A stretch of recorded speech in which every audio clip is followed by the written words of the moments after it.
Okay, it's 6:30. It's 6:30, please. I'd like to call to order this regular meeting of Genoa Township Trustees. Today's date is August 12th, 2025. This meeting will be open to the public. The meeting audio, video, and written minutes are available on Genoa Township's website, genoatwp.com, or by contacting Genoa Township Fiscal Officer. I'd ask for those who are able to stand for the Pledge of Allegiance. I pledge allegiance to the flag of the United States of America and to the republic for which it stands, one nation, under God, indivisible, with liberty and justice for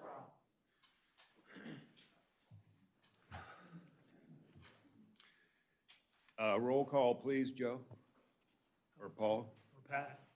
Pat. Anyone? Somebody? Trustee Murray? Here. Trustee Vaughn? Here. Trustee Antonetts? Here. Also present with us this evening, obviously, is Fiscal Officer Pat Myers, Donna Batten, Assistant Fiscal Officer, HR, Dina Brown, Office Manager, Lauren Fitzpatrick, Director of Roads, Police Chief James McMillan, Fire Chief Joe Ponzi, Director of Zoning Development Joe Schaefer, Director of Communications Leslie Strader, and Paul Wise, our Township Administrator. So I'm going to adjust the agenda just moderately. I think I know why most all of you are here. So rather than start with public comment, we're going to introduce you to two City of Columbus officials to discuss the annexation agreement and put you at ease that we're not giving the township away. So with us this evening is Brian Clark, who's the Deputy Director of Regional Growth Strategy, City of Columbus. And I'm sorry, Chris is with the watershed for the Hoover Reservoir. So I'm going to let them explain a little bit about the history, why we're here, how we got here, and maybe we can answer all your questions with a little bit of their input and some of our input on what we've done to date. So with that. Great, Welcome. wonderful. I'm Brian Clark, Deputy Director for Regional Growth Strategies in the Department of Development. Before we get to the land stewardship discussion, I'll give you a little sense of kind of how we got here and what we're hoping to accomplish with regards to the annexation. City of Columbus, everyone here knows well that the city owns pretty substantial property along Hoover Reservoir. It's the most important source for source water, drinking water for the City of Columbus and the region. We have, over the course of the past year, taken a look at the ownership of the reservoir and the location of the reservoir with regards to municipality and township. Specifically in Franklin County, we made the decision to annex the Hoover Reservoir into the City of Columbus. That was effective at the beginning of the month. We have now, actually prior to that, entered into discussions with Genoa Township to let them know that we were exploring annexing the reservoir in Delaware County into the City of Columbus as well. Much of this is being driven by concerns for long-term sustainability and safety of this drinking water resource. It does not fundamentally alter the relationship of the folks that live here and the reservoir property. All the rights that exist today would exist tomorrow under this proposal. The annexation agreement that we proactively came to the township regarding was focused on a couple of things. First of all, make it clear that the only thing that we propose doing is annexing City of Columbus property into the City of Columbus. Nothing that's annexed would be eligible for new, expanded, any sort of utility. Would not be eligible for rezoning into any purpose other than a governmental purpose. And the governmental uses are strictly limited in the annexation. It's limited to our water resources and utility, public parks, and other compatible governmental uses for the surrounding area. Sort of our purpose in those discussions was to make clear to township residents that there is no possibility of additional annexation beyond this proposal. If it actually says specifically if anyone sought to annex into the city of Columbus, we're legally required to reject that annexation. So those are sort of the parameters of the annexation agreement that we've discussed. Again, the focus is protecting drinking water, making sure it's there for the next generation. I think the reservoir's been around for 69, 70 years. I think I heard someone say it was their birthday. So it's been around for a minute, and you know, we need to make sure that we're protecting it for current and future residents. If you have questions about the annexation, I'm happy to answer them. If you have questions about land stewardship program, that would be my colleague Chris from Columbus Water and Power. Okay, so Chris, is there anything you want to add? No, I'm happy to provide a quick overview of kind of what we do with the land stewardship program. So I've got about 10 minutes with a few slides to kind of go through. What I would kind of highlight is, you know, really Brian's here to represent the annexation. Watershed management hasn't been actively involved with those annexation discussions. So, you know, if you've got questions, we're happy to kind of take those, but just make sure we kind of address them appropriately there. So today I'm going to give a little bit of overview of work we've done around the reservoir regarding our tree planting efforts, as well as updates to the land stewardship program. For anyone that didn't catch it, the name's up there. My name's Chris Harper. I'm with the Watershed Management section. Is that maybe? Are you able to advance? Perfect. So watershed management, we help the Division Water oversee the drinking water reservoirs being Hoover, Griggs, and O'Shaughnessy reservoirs.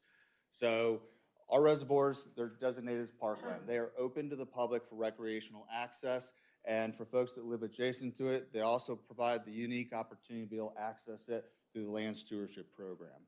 So around these three reservoirs, we have over 600 folks that are eligible for the program, and within Genoa Township, we have about 240 folks that are eligible for the program. And what we did a few years ago is we initiated a study to make updates to the reservoir land stewardship program in order to make sure that we protect our long-term history on, or long-term future of our reservoirs. They've been around for a minute. In fact, O'Shaughnessy is celebrating 100 years this year, and so we want to make sure that they're going to be around for another 100 years. Joe, are you able to? Thank you. So when we talk about what we're doing with the restoration work, we're trying to reestablish a riparian buffer around the reservoirs. And if anyone's not familiar with that term, a riparian buffer is a vegetated area that includes trees and shrubs around a water body that help to protect water quality and provide ecological services. So when we initiated this update, which included updates to the reservoir land stewardship program, it allowed for better consistency, better streamlined processes. It also recommended that we start looking at treating for invasive species and planting of native trees and shrubs. Next. So up on the screen here is a sample restoration plan. When we went through this process, we wanted to be as thoughtful and individualized as we could. So this kind of gives a sample of what we created for every stewardship area around the reservoir, which were all part of a larger planting zone. So we set up to look at, you know, and development in these allowed us to really quantify how many trees we needed. We needed to know where we have a current or future path or a current or future boat dock. That way we could account for that within the landscape. And so we also wanted to make sure this information is readily available on our website. And on top of that, you know, once we had these plans in place, we sent out communications to folks through letters and other mechanisms to try to alert folks on what the process and time frame was going to be looking like. We also got boots on the ground, hiked every single one of these sites to mark the property line, make sure the planting plans matched field conditions we saw, and also met with a lot of folks around the reservoirs to try to answer any questions folks had. Next. So when we developed this program or project approach, we really saw that there are three key considerations to success and two risk factors we needed to mitigate. First, we needed to know what we're going to plant. We needed to know how dense we needed to plant things, and how are we going to do it effectively and efficiently, given that we needed to do this by water. As far as the risk factors, we needed to look at invasive species management as well as browse damage from deer. Next. So when it comes to the tree and shrub species that we selected, it's a large list, it's a little hard to read, apologize for that, but that list shows all the different species that we've used across Hoover and O'Shaughnessy today. Not every single restoration area is gonna have every one of those species, but we try to make sure every planting zone has a very diverse set of species. We try to look at mature conditions, coloration, flowering, aesthetics. We tried to build a mix of species that, really helped to develop a native buffer there. Next. As far as planting densities, this is a real common question and concern we've gotten. Part of the study provided various recommendations, and those densities vary significantly. And ultimately, what's highlighted on the screen, we chose to follow Penn State and the state of Maryland and their recommendations. They were the lowest density, and it helped us really balance, one, meeting the objective of jumpstarting natural restoration with also understanding this is going to be a change for folks. This is not something that we take lightly. And so we used a 3-gallon stock to allow us to come down on the numbers, which a 3-gallon size tree is typically was about a little over a ½ inch in diameter. We planted those, and sorry, lost my thought for a second. When we planted those, it also allowed us to balance costs and logistics of that study versus trying to bring in seedlings that have lower survivability or come in with bulb and burlap, which would have taken that project cost astronomically high. Next. And we first kind of rolled out this communication that we were looking into this project back in 2022 when we rolled out the updated program. What we found was it is not easy to find a contractor that wants to do all this work from water. So it took a little bit longer. Luckily, we were able to connect with Williams Forestry, which is based in Southern Ohio. And they, one, have had great conditions to work with. Two, they've been extremely efficient. So even though when we rolled this out, we didn't think we would finish on time, we're on schedule to finish. As of today, we finished all the planned work on Hoover, all the planned work on O'Shaughnessy, and Griggs will be starting this fall, finishing up next spring or next fall. Next. So when we talk about what risk factors and how we mitigated, the first was invasive species. So invasive species are definitely becoming something that not only the city of Columbus, but every park district around the country is trying to combat. They can take over native populations. So we looked at, this was a critical component so that we could allow native vegetation to actually get established. We looked at how do we want to go about it. If we remove the entire plant itself, roots and all, we're going to open up more potential for soil erosion. But if we simply just cut that, we're going to actually make that problem worse by getting stump sprouting or get additional spread. So we use the cut stump treatment. That way we get a very targeted approach and also get much better control. The Division of Water, being water supply, we're very cognizant and selective about any herbicide usage. So anytime we start talking about herbicides, we make sure they're absolutely the necessity of the situation. We want to make sure they're aquatic approved, applied by someone with the proper training and licensure, and as well as the chemical has actually been reviewed and approved by a water quality assurance lab. So, and this happened with this project and any other situation where we start looking at that. Next. The second thing that we looked at is deer damage. So folks that live around here, I think you would agree with me, we have a very healthy deer population. So we essentially talked to Williams about how do we best protect these trees. And their recommendation was using a product called Trico Pro, which is sheep fat. We have found that this is a very safe, effective product, and it provides up to 6 months control, and it doesn't carry the odor or some of the other issues or the management upkeep that you see with other solutions out there. So that's something that we actually applied both on the site before they get planted, and we would do follow-up sprays based on any localized damage we would see. Additionally, this is something, as we continue to monitor trees throughout the coming years, we'll look at, do we need to make follow-up applications on that? Next. So I kind of touched on the restoration schedule, but this slide kind of shows what's been done and what's to come. So as of right now, we're done with Hoover and O'Shaughnessy, and we're prepping for all the Griggs works now. Next. So switching gears real quick, just to kind of cover some land stewardship info. For folks that may not be aware of what the program is, it's a voluntary program. First and foremost, Hoover, Griggs, and O'Shaughnessy, the water supply reservoirs for the city of Columbus. They serve over 1.4 million customers throughout central Ohio. That's what they're there for. But the program is there to help compromise and create a balance between that need for high-quality drinking water with other reservoir users, as well as folks that live adjacent to the reservoirs. So we really try to balance those different, perspectives and stakeholders. But folks that are interested in participating, we're happy to work with them, set up a license agreement. Folks that want to have a boat dock or a private path, that's all part of what the program allows. Now, in Genoa Township, there's a lot of folks that the city property next to them is designated as nature preserve. So that is a designation through Columbus Recreation and Parks Department. So as part of the development of the design standards, there are certain design standards we had to adhere to and enforce, and those are covered within our design standards that are available online as well. Next. So that being said, though, if folks go online, they reach out to us, you're going to find that, if you were in a nature preserve before, you had a potential wetland before, and you were denied a boat dock, you're probably eligible now. I mean, more folks are seeing expanded eligibility than ever before. And not only is it there on the website, we're trying to be transparent with that information. That being said, we're trying to also continually improve, whether that's reviewing the program, streamlining our processes. Anyone that has a private boat dock, you probably got notices this year that we launched an online payment portal. We're trying to make the information easier. We're trying to streamline communications. We're also looking at staff. How can we develop staff? How can we train staff to be able to answer and work with folks around the reservoirs?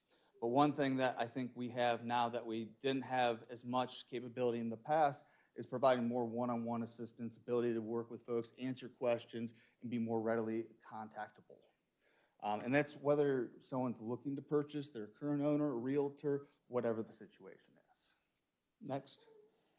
So if I have to leave with one high-level message, if you ever have questions, reach out to us. My contact information's up there, my phone number, my email. I plan on sticking around tonight, so if folks have questions, I'm happy to try to answer those. Additionally, we can set up a time to talk, either on the phone, via email, or even on site. We've also provided the information for our land stewardship team.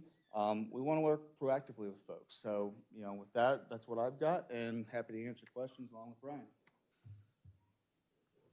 Okay, so before we go to public comment, I want to lead this off by saying Paul and Renee spent a lot of time with the city discussing this proposal from the city, and the only and sole purpose and intent of it is to secure Genoa Township in this proposal.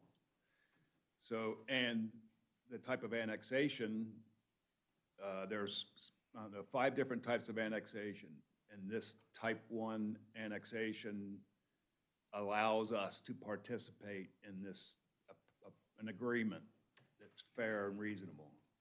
And the city has proposed this type 1 annexation agreement. They are the one and only property owner in this annexation. A general regular annexation requires 51% of the owners. They are 100% of the owners. So I just want to hit on a couple of key things in the agreement, which is available online to help everyone understand what, between Paul and Renee, have been able to secure. It says here, if such other city-owned property is annexed, the city shall not approve any rezoning of the annexed property for residential, commercial, or industrial use, and shall maintain the annexation property solely for public purposes. If during this term of this agreement, an annexation petition is filed seeking to annex to the city any privately owned property in the township, the city shall refuse to accept the petition and refuse to furnish any city services to the parcel should they be annexed to the city. And one other one is, for avoidance of doubt, the city shall not approve any rezoning of the annexation property for residential, commercial, or industrial use, and shall maintain the annexation property solely for public uses. There's a couple other things that I would like to discuss before we final this thing, and one is making sure we have full access and use of the reservoir, and that language needs to be in here for recreational purposes. That's what the purpose is now. But this agreement is available online if you want to read it through it. We haven't committed to it yet. I would also ask that, although I appreciate Chris's comments we're not here to discuss the watershed and your issues with the watershed. He's offered to stay here after, if you want to all get together and discuss your issues with your shoreline and the watershed. This is strictly about the annexation. So we're going to open this up to public comment. I would just ask you to be respectful of your time and keep the comments, questions focused towards the annexation agreement and the impacts of that agreement. So having said that, we are going to open up the public comment. I'm just going to ask you, anybody who wants to speak to stand up and be sworn in. Okay. All right. Yeah, I guess you don't have to be sworn in. Okay. Anything with us this evening is Council Peter Griggs. Is there anything you want to add to the issue of the annexation? No, I mean, Mr. Chairman, you basically summed it up, and, you know, this is all city-owned land. And when you look at the 5 types of annexations, when city owns land and under the statute, they have the ability to annex their land. And when you look at the process, the only thing that is required is they own the land, they file, council passes an ordinance annexing the land, they have to have a map, and they have a legal description. That gets sent to the county commissioners, and the statute requires, it's mandatory that the county commissioners approve that annexation. There's no hearing. The township is not a party to that. There is no ability for the township, like there are on the other procedures, to object to an annexation. So it's very limited scope in terms of what the commissioners can look at. And if they have those documents, they have to approve it. It's mandatory. So I think you summed up best. The key part for me, because, you know, I do a lot of these, I do them all over. And the key part is protecting the township. And you have essentially a no annexation provision in this agreement unless it's city-owned property and limited to those reasons which you stated earlier. So from my perspective, in doing this all over, I think it's a very good agreement. So we're fortunate to be brought at the table. And then there was question about, you know, how can they do this without contiguity? They are contiguous on the southern end of the reservoir. I don't know if you have, I don't know who's, can you pull that up in the agreement, Joe? The Exhibit A?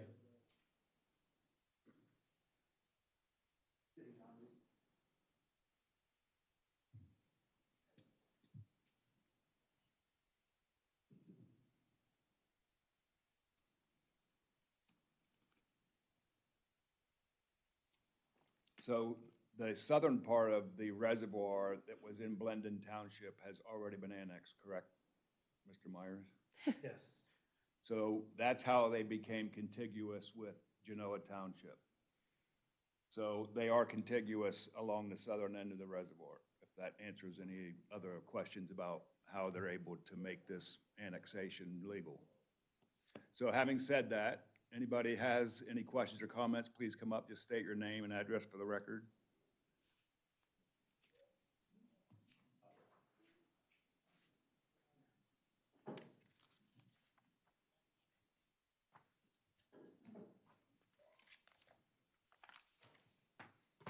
Good evening. My name's Tony DeBlazy, 6501 Sunbury Road, Westerville, address 43082. Thank you. Thanks for the comments here by the city.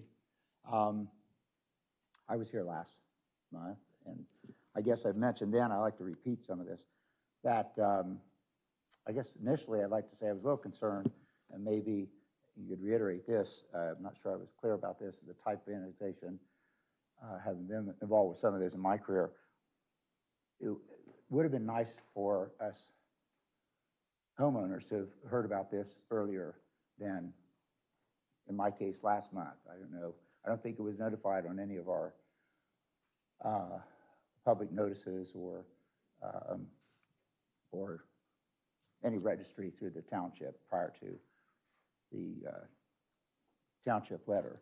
But the question I have is, normally when you're petitioning or for an annexation, and this might be a nuance when the city, and the one requesting it is a municipality, if it's not, is it not required that the letters would go out to contiguous landowners to notify them? No. Okay. But is that not normal under normal annexation requests? Yeah, I mean, typically what the most normal, so the law changed in 2003. So in 2003, we created, well, the General Assembly created an additional 3 types. And the one that is most commonly used is what they call an expedited type 2. And yes, certain notification provisions under the expedited 2.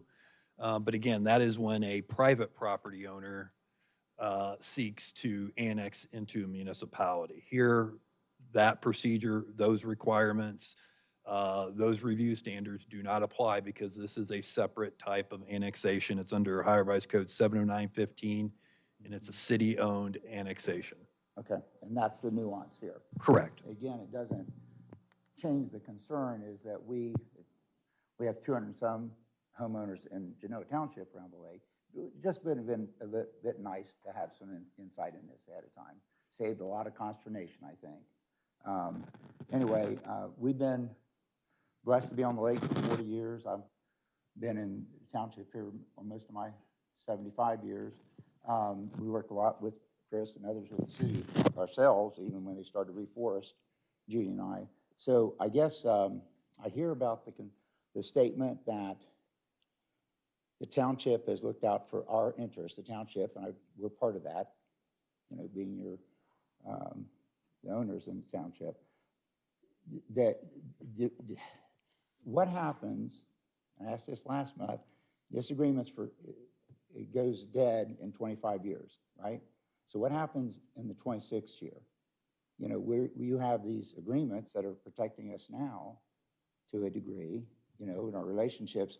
You know, we've been neighbors with the city for the 41 years we've lived here, my wife and I. So we've had a decent relationship in the reforesting, access to the lake, and these things.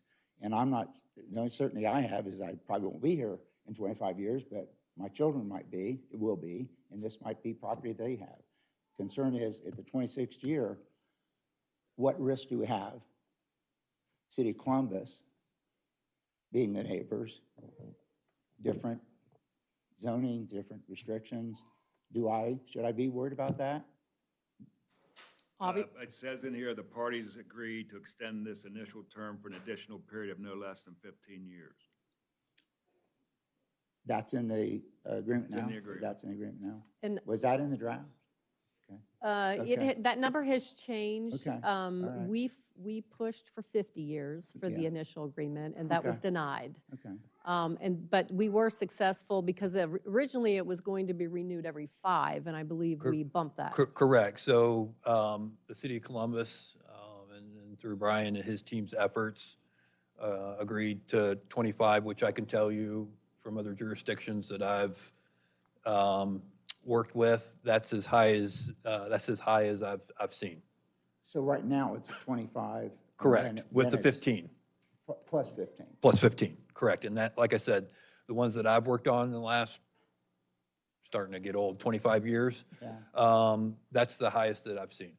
What will cause the execution to have the 15 years added to the document? I mean, when you say it's 25 by plus 15, does it start out as 40? No, it's 25 with basically what they call an automatic renewal of 15. Subject So to- theoretically, one of the parties could, send notice and not seek renewal. But again, my experience is relative, recently is those things are, with shorter terms, are being renewed.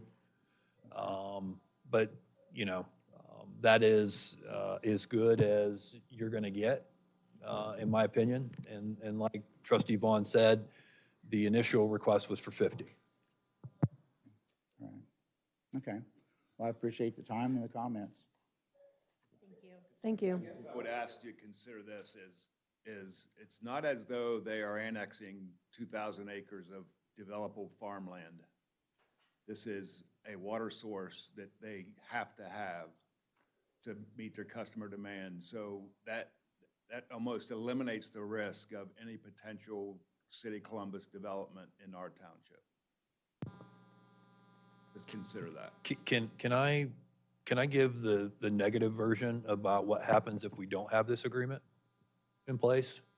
So if we don't have this agreement, all that land now becomes contiguous to the city of Columbus. So then you would have private property owners who would then become contiguous, who theoretically could file that expedited type 2 annexation petition to the city of Columbus, seeking to annex.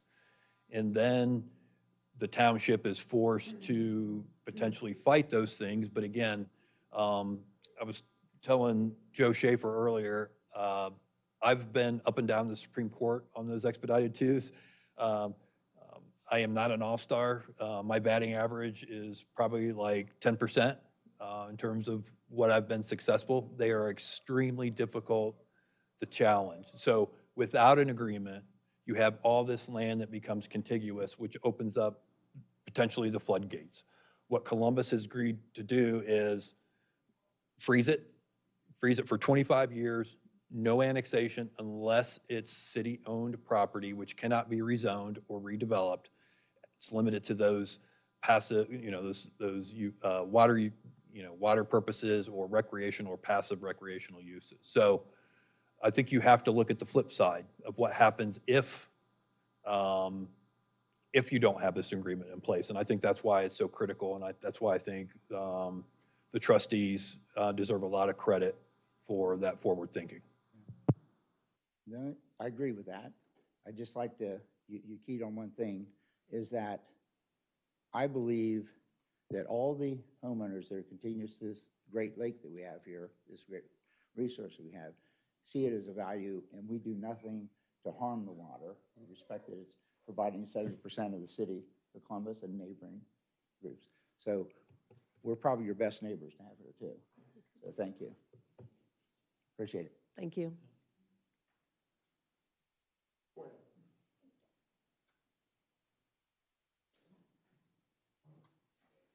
Hello, Janine Schrader, 4690 North Shore Drive. I live down the street. North Shore Drive intersects with Oxbow over Hoover, and I live down the street from there. I just had a quick question about, do you see the annexation at all impacting safety? Like how frequently there's patrolling, how frequently any of the, we see the trucks coming by, any services, the management of the area. Is it potential that either presently or in the future, the annexation could impact that in any way? I don't believe so. Okay. So I want to be clear, the city has not yet filed for annexation. Mm-hmm. So that's why there wouldn't be any notice or public insight into it. We actually came to the township first so that this could be secured prior to the city filing. We wanted to be very clear about our intention. It's my understanding that our Division of Department of Safety has already reached out to the Delaware County Sheriff.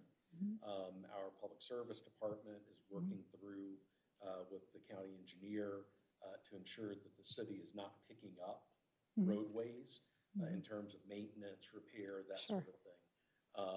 I would say, and the other thing we're doing is looking at investing about $4 million in a new communications tower that would ensure we have full coverage for police and fire along the entire reservoir. Cool. So those are things that we're proactively planning and investing, but none of this happens without advanced communication with the folks here in Delaware County. Did you guys look into that at all or consider that at all? Yes. Okay. Our, See what you did. our chiefs have had one meeting, correct, with the city of Columbus. So both fire and police, they've had one meeting. We have been told repeatedly that that is a separate agreement this is first. Gotcha, So we are working on it. That will come later. gotcha.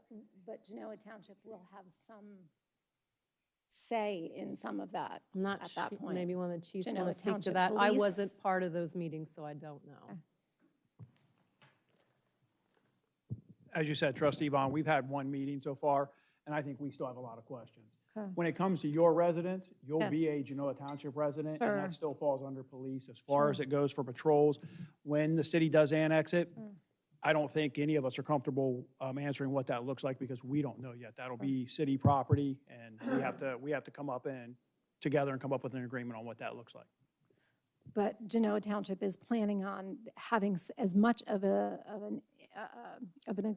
conversation, conversing Correct. with the city regarding that. Yes, we've already for had one. sure. We continue, Okay. we plan on having more, and we do have a little more, I think we have a little more say in that particular agreement than we do when it comes to an annexation. Okay, An good. annexation, I think we all, as far as I can tell, we've all agreed that both sides are doing the best they can to work together. Sure. But when it comes to the public safety side, there's more of a Sure. mutual interest in. Yeah. And yes, we do plan on Cool. having as much say as we can. Okay. I mean, I know nothing about the annexation and any of that stuff. I just, as a resident that lives right down the street with two kids that who knows, like this gentleman said, may live there for whenever, or grandchildren, I was just curious if that was going to continue to be a development. It is, and that's why we're taking that one a little bit slower to make sure that we get everything Cool. taken care of for both Cool. sides. I mean, mostly, and just to make a comment, mostly it has been safe. Certainly, I know over the years, there's been, things here or there, but mostly it's a fairly safe area.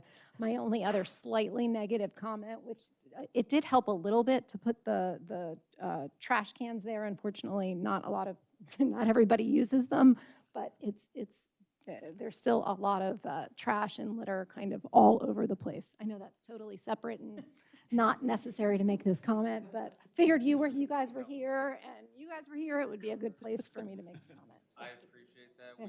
So our staff spends hundreds of hours a year trying to pick up litter around the place. So do my kids. We appreciate that too.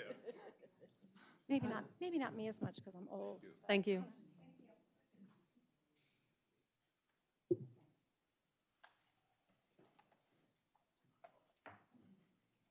I'm Brett Bonner. I live at 6275 Sunbury Road. I'm an adjacent property owner. I want to start by saying I see some benefits to the agreement. I'm going to ask for one change. I'm happy to see the city council here, and I have a couple questions for him. First, what if Columbus decides to breach the agreement and decides to start annexing? Can you describe what our remedies would be under that scenario? America's favorite pastime, we'd take them to court. We'd have to sue them. We would basically file a civil action in the court of common pleas. Probably would contain some sort of injunction preventing that annexation and having the court uphold specific performance and prevent the annexation from going through. So that's the remedy. Good question. My position on that is it would be, it's governed by Ohio code. I don't think it provides protection, but he's the attorney, not me. The other point of that is it likely, sir, that this agreement would start a annexation grab from other cities like Westerville or Sunbury? What's your opinion on that? I can't tell you. I don't represent Sunbury. I don't represent Westerville. I'm a township guy. What I can tell you is that there are other townships that are looking into very similar agreements to prevent those type of things from occurring. So the last question is, I would be in full support of the agreement if parties included residents of Genoa Township for the alternative dispute resolution. If the township added that to the agreement, I think it would resolve many of the issues that we've had with concerns of fair treatment moving forward. You can just look at the alternative dispute resolution and you could add our residents. And I would ask one trustee to make that motion and add that one line. And I think that I would recommend to my neighbors that they fully support it. Thank you very much for the time. Thank you. Is that a possibility? No. I mean, I'm a little reluctant, and this is what I will say is, you know, this board is the representative. The residents have put you there to look out for their interest. I wouldn't recommend that revision, but, you know, in the unlikely event we ever get to some sort of mediation, whether this board or a future administration wants to hold an open house to listen to the residents prior to mediation, that would be a solution. But I would think that would get a little unwieldy, and I'm not sure who would sign. I don't, you know. Typically these things, well, not typically, always these things are between, you know, the political subdivisions. And that's what the annexation statute states, is that the local governments are the ones that are party to the agreement. Okay, thank you.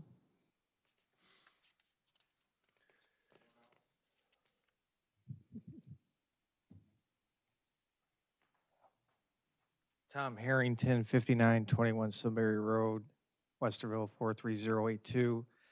So can you tell me the difference between this annexation attempt and the Harlem Township attempt? Pat, you could speak to that. Blendon Township, what that attempt was, how that happened, and is this just a continuation of that? Blendon Township had nothing to do with Harlem Township in Westerville. No, I know, but you were Yeah. in Blendon Township and that got annexed in, correct? So Blendon Township has a type 1 annexation agreement that was signed in 2021. Okay, So it's in place for 10 years with a 5-year renewal. okay, and you guys approve, and you That guys, agreement as well, and you guys approved that, you were part of that process? part of that process. You were not, I was, you were? yeah, I represent And so Blendon they Township. did that there, and so Harlem Township So, said no. no, so Blendon is completely different. Right. In fact, this agreement is better Yeah.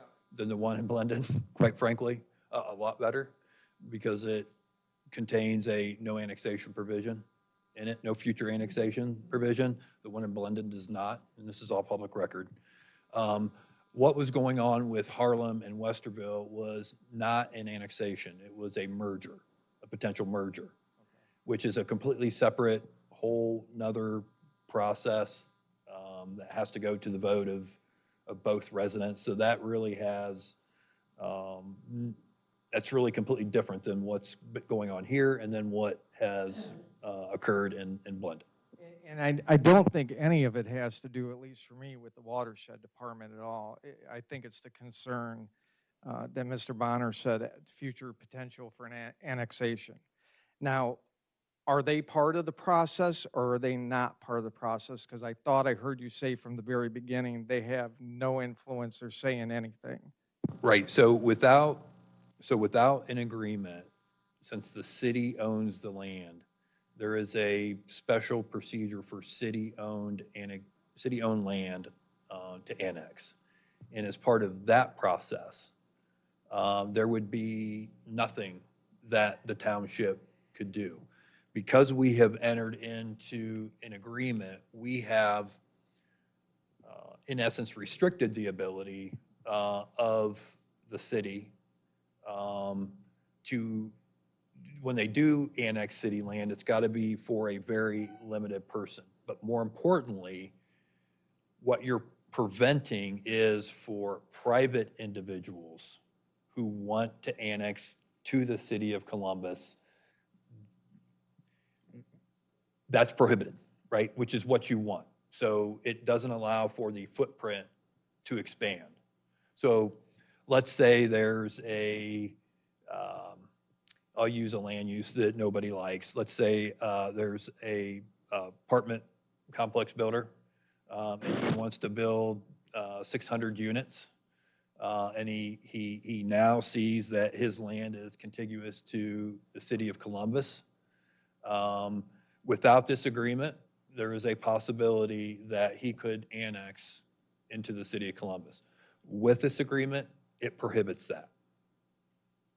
So we are, in essence, part of the process because we are agreeing to certain terms and conditions. So we have more control through this annexation agreement than we would if the city just decided not to get to collaborate, and that's the word I'm going to use because it truly is a collaboration with the township. And then since these properties, or a good amount of this property lies within Delaware County, what role does the county play in this, if any? I mean, so in terms of the actual annexation process. The legality of everything. Yeah, so the annexation process itself, what will happen is, now that we have an annexation agreement with the city, it kicks it from the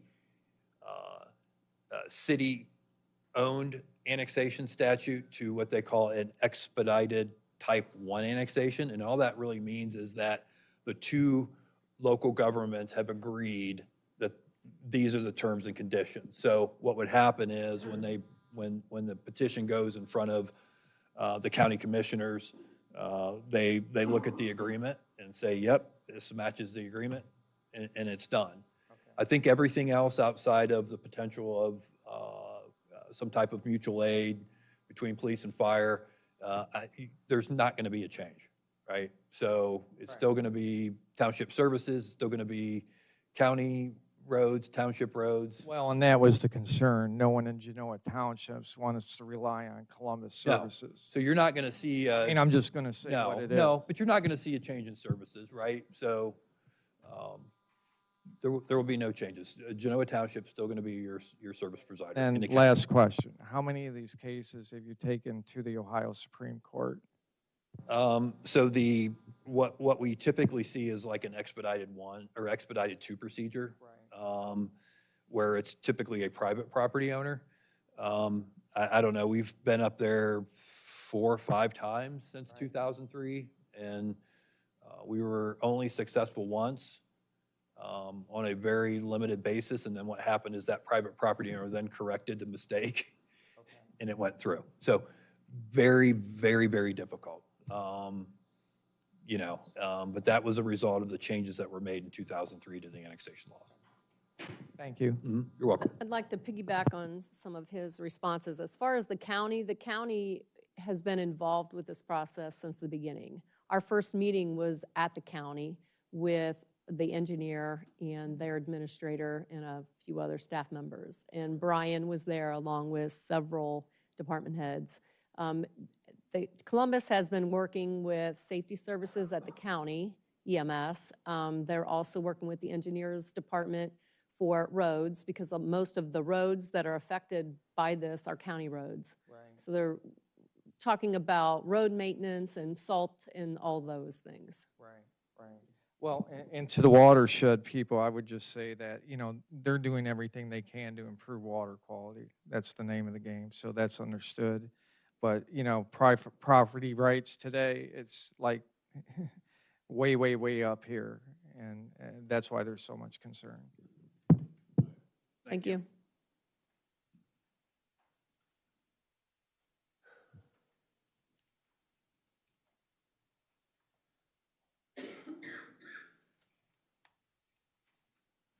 Hi, my name's Brent Hartzell. I live at 6599 Sunbury Road, 43082.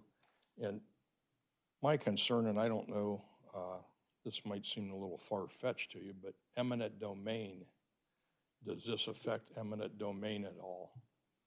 And the reason I'm asking you that question is Columbus is concerned about their drinking water, and of the 246 properties that this affects in Delaware or in Genoa Township, probably 245 of those have septic systems and don't have any availability to a sewer system. So I guess I'd like to know if that's something I'm going to have to be concerned with down the road. I can't answer for the city of Columbus, but the annexation agreement is completely separate than the city's eminent domain authority. So, but Does that change anything no, not, from my perspective, no.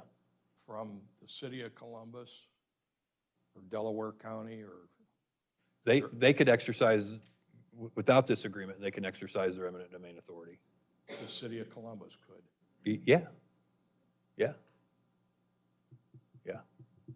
Well, that doesn't make me feel very good, to be honest with you. Like I said, the city of Columbus has eminent domain authority. Whether this agreement's in place or not, that right exists, and it would be that process under the eminent domain statutes. So, Artie, thank you.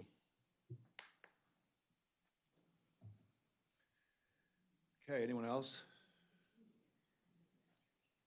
All right, so like I said, Chris is volunteering to provide you with questions and answers outside of this setting. You're welcome to stay, stick around. The rest of the agenda is not very exciting, but you're welcome to stick around. Otherwise, Chris, if you want to, have to go outside. I hate to say it, but it's hot out there, but anybody that has questions, just please follow up with Chris outside the meeting room. All right, thanks for your time. I appreciate it. Thank you.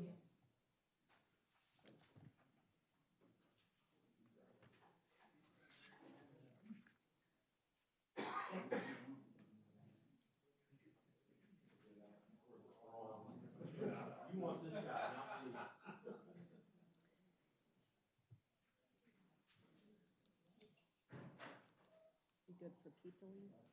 Excuse me? You good for people, or you have other questions? Yeah, Thank you. absolutely.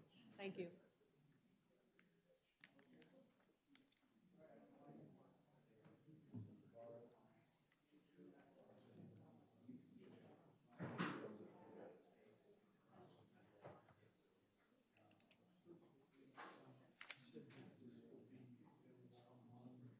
Which one? Yeah, The it's meeting? recorded. Yeah, it's recorded. Our website. Genoa@twp.com. Thank you. Our communications person's going to talk to you.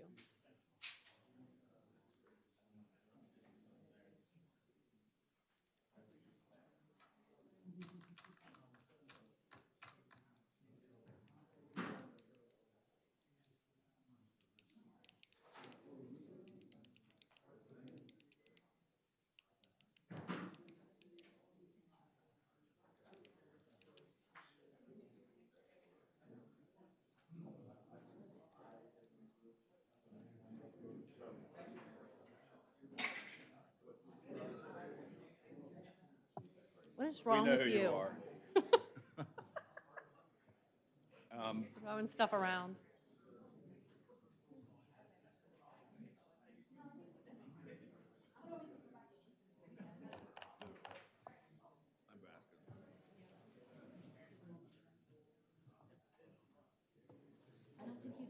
Okay.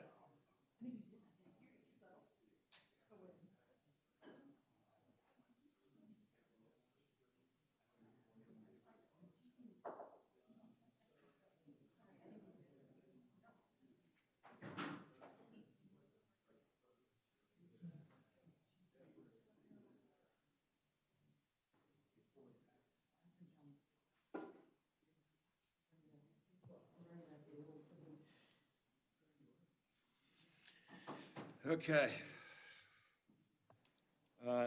We'll get back to the top of the agenda for fiscal report. Pat? Sure. Thank you. First of all, I'd ask for approval of trustee meeting minutes. We have the July 17th regular trustee meeting and the July 23rd special trustee meeting. I'd ask for your approval. Okay, I move to approve the meeting minutes from July 17th, 2025 regular trustee meeting and the July 23rd, 2025 special trustee meeting. Do I have a second? Second. Discussion? None? Ms. McMurray? Yes. Ms. Vaughn? Yes. Mr. Antoinette? Yes. Thank you. I'll have the financials for you, the July financials for your signature and review at the end. Total balance is right now $25,921,925.12. The way that breaks down is $2,638,172.31 in the primary account. And our third fund investments with $19,504,637.63. And lastly, in Star, Ohio, $3,779,115.18. Everything is reconciled and cleared, and I'll have that for you at the end of the meeting. Next, and last on my part, on July 23rd, Trustee Antonette's, myself, Administrator Paul Wise, Donna Batten, and Dina Brown all met for the Record Retention Commission meeting. We made no changes to the actual policy, which is the Records Retention Schedule RC2 with the Ohio Historical Society. So that was voted on. And then we also did destroy a list of items within the records policy and took care of some stuff that we could get rid of. So I would ask for a motion on that, please, to approve that retention schedule. I move to approve the Genoa Township Records Policy and Schedule of Records Retention and Disposition as approved and recommended by the Genoa Township Records Retention Committee. Do I have a second? Second. Discussion? None? Roll? Ms. McMurray? Yes. Ms. Vaughn? Yes. Mr. Antoinette? Yes. I have nothing else unless you have anything for me. I don't. Okay. Move on to trustee comment. I have a few things. One, a few weeks ago, Representative Brian Lorenz, who represents the west side of Delaware County, organized a group of trustees and citizens who have referendum experience.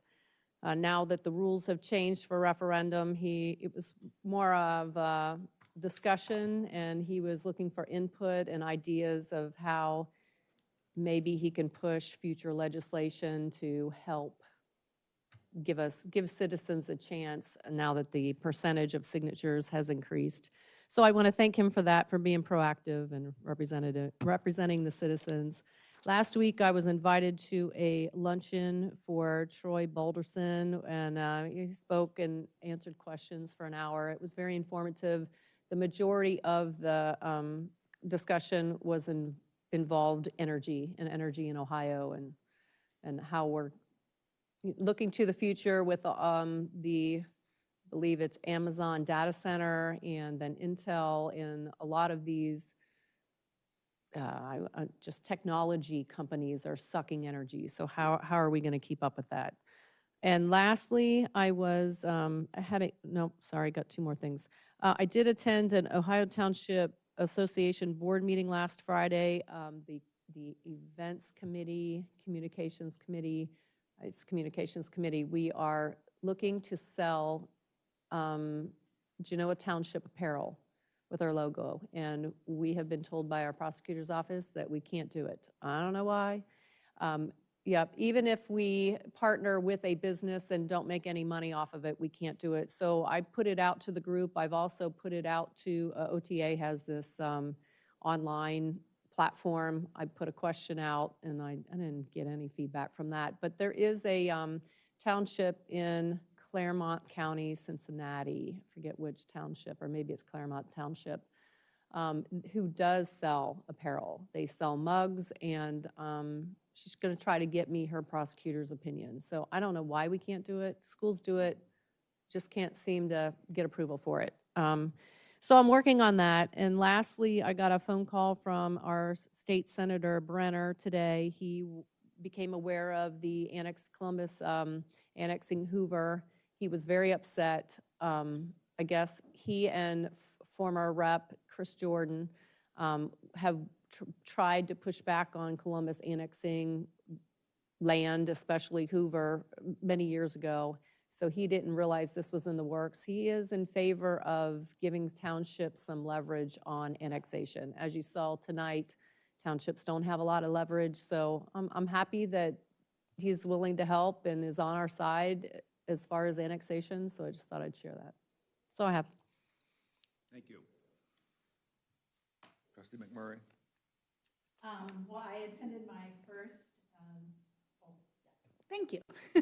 I attended my first Parks meeting, and it was great to meet everybody who was on the committee. So I'm excited to see the different things that we work on throughout the year. I also was doing a little reading and learned about the Ohio Department of Natural Resources Division of Wildlife. They have funding available to landowners who want to create grassland habitats that can support native wildlife. So it kind of ties in nicely with what they were talking about, the conservation tonight. So I just wanted to make people aware of that, and I didn't know if we participated in that currently. So that might be something for us to look into. Otherwise, I think everybody is getting ready for back to school, so the buses will be back out on the road, and the kiddos will be returning to school here in the next few days. So that's all I have. Thank you. I just want to reiterate for those that couldn't stay awake last night in the meeting before that on our zoning resolution amendment, we spent total 6 hours reviewing with Joe, and that was only a review. So we didn't adopt any of the proposed revisions. We have scheduled a follow-up trustee meeting for September 15th. And the sole purpose of this is to get residents' input. So I encourage all of you that have interest in this, which we should, feel free to provide us input on any concerns, questions, revisions. We'd be happy to review and incorporate in those areas where it makes sense. So that's my update on the zoning resolution. Okay? That's all the public comment, or all the trustee comment. Paul? Mr. Chairman? Yeah. Is there going to be public comment for non-Columbus annexation issues? Tonight? Yeah. Sure. You skipped over. Oh, I'm sorry. Yeah. Feel free.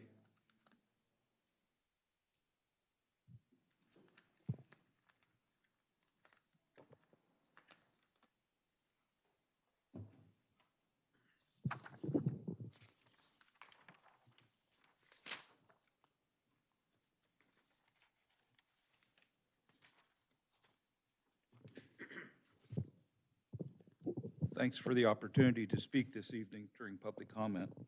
My name's Frank D'Antonio, and I'm a former Genoa trustee and 43-year resident of Genoa. Based on the published agenda for this evening's meeting and the proposed resolution, it's my understanding the trustees are considering prohibiting the use of electric bicycles in all Genoa parks except for the Ohio to Erie Trail and related corridor trails. My comments this evening will be very short, but very meaningful. For the record, I do not own a bicycle, an electric bike, a pedal bike, or a combination bike. So I don't have a personal interest in this.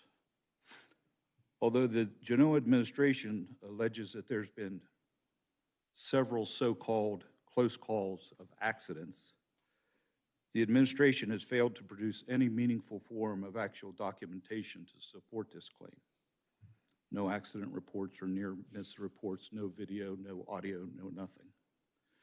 At best, the so-called close calls are absolutely minimal when compared to the total number of people using these trails, the miles traveled, the electric bikes used on Genoa's parks and trails. Are the trustees also considering banning cars traveling on roads which create so-called very close calls? I believe that it's important for the trustees to remember that it's all of Genoa taxpayers that paid for Genoa's parks and Genoa's trails, and that prohibiting Genoa taxpayers with electric bikes from using Genoa parks and trails and permitting Genoa taxpayers with pedal bikes to use Genoa's parks and trails is not only discriminatory and shows favoritism, but it's also bad public policy. If the trustees elect to prohibit Genoa taxpayers with electric bikes from using Genoa's parks and trails, then the trustees should also consider prohibiting taxpayers with electric headphones, scooters, cell phones from using Genoa parks and trails because they are equally at risk of causing so-called close calls. Please do not enact the resolution as it's currently proposed. Thank you. Thank you. Thank you.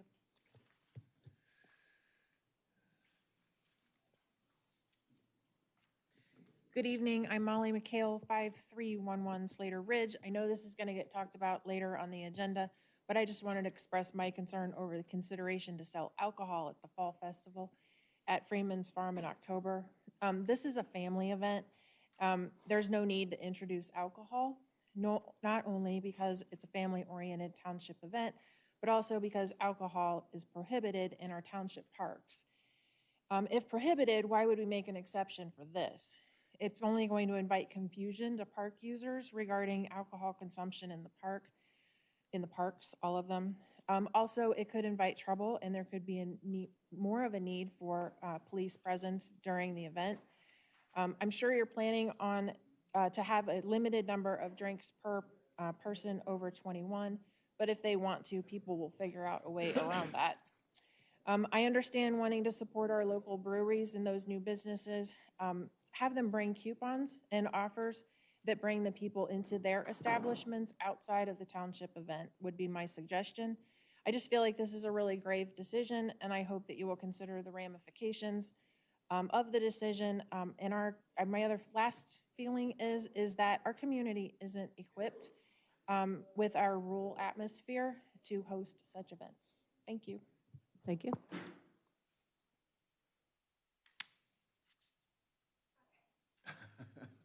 Welcome. Hi, I'm Mallory. I'm with the Delaware Public Health District. Sorry I couldn't be at the last meeting, but some few things at the health district that I'm going to share with you that we have going on for August into September. We have this new equipment loan program that we're doing with the health district. You can go through our website and we have like hand sanitizer stations, litter grabbers, a hand washing station, but it doesn't come with the soap and paper towels. You have to get that yourself. And then recycling receptacles, and then like our glow germ hand washing training kit where like you put the stuff on your hands and you put it under a light and it like glows purple, and then you wash your hands and then you go under the light, not purple anymore. Really cool. So that's good for like kids and stuff like that. We also have a tire disposal event going on October 18th at the Delaware County Fairgrounds. It's going to be 9 a.m. to 12 p.m. and any Delaware County resident can bring their tires to that. And then there's also the suicide prevention walk at Ohio Wesleyan University on September 13th from 9 to 12 p.m. But those are kind of the only things I got for today. So thank you. Thank you. Thanks. Okay, administration. Good evening, Board. I have two things for you to consider this evening. The first is, of course, the Columbus annexation. There's been a lot of talk, and I'll let you folks confer as a board and decide whether you want to pass this resolution this evening. I'll start. I had consulted with an attorney that deals with annexation issues that had some really smart revisions, recommendations I would like to implement. For that reason, I'm not prepared to pass the resolution. What are the ramifications? Can we go back on this? Because I think Columbus passed it already. Yes, Columbus did pass this resolution. So we can't make recommendations? I don't know. I don't know. I have to refer to our attorney. I think I'm fine. I mean, theirs doesn't go into effect until next week. Could always have a special meeting. I'd rather, if she has some good tips, then let's see if we can tweak it. All right, I will clean this up and present it to the trustees for consideration. There's no any reason to rush into this right now. I don't know, because I think Columbus passed it on July 21st, according to Brian Clark, who was here tonight. They had their second reading on July 21st, and Pete told me our last zoning meeting, our first meeting for the omnibus bill, that they did pass it. So, Can we consult to see if we can make some minor tweaks? Didn't Brian say that we haven't even filed the annexation yet? Yeah. wondering then too, why did they have the first and second hearing, and why did Pete say that they passed it? I don't understand their process, They may though. have approved that form that we're voting on. They did or didn't? I don't know. That's what maybe I That's assume what that I, they've well, done. maybe. All right, let's find that out and find out if we Yeah. can tweak it.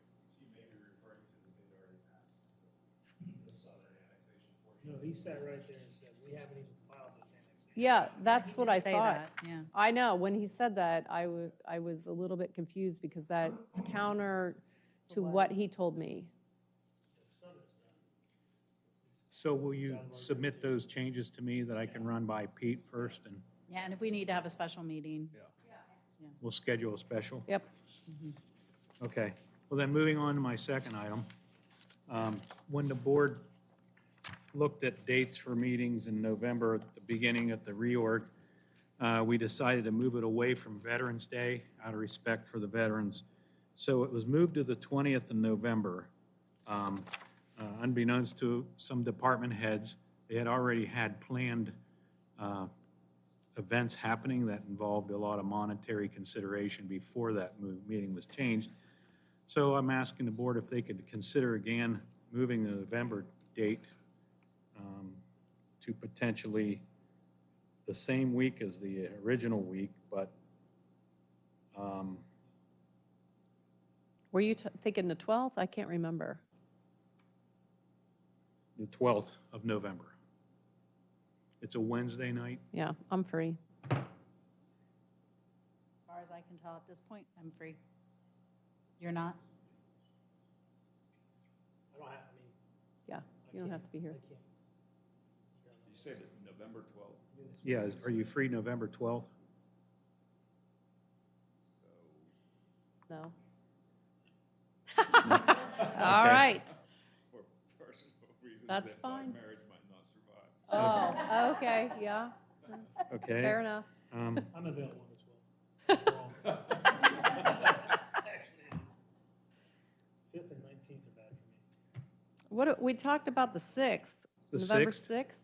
How about the 6th? Anybody free? That's a Thursday. Yeah. That works. The 6th? Does that affect anybody here? Because I don't want to create the same issue we already have. Okay. So I'll post that meeting notice. Thank you. Excuse me.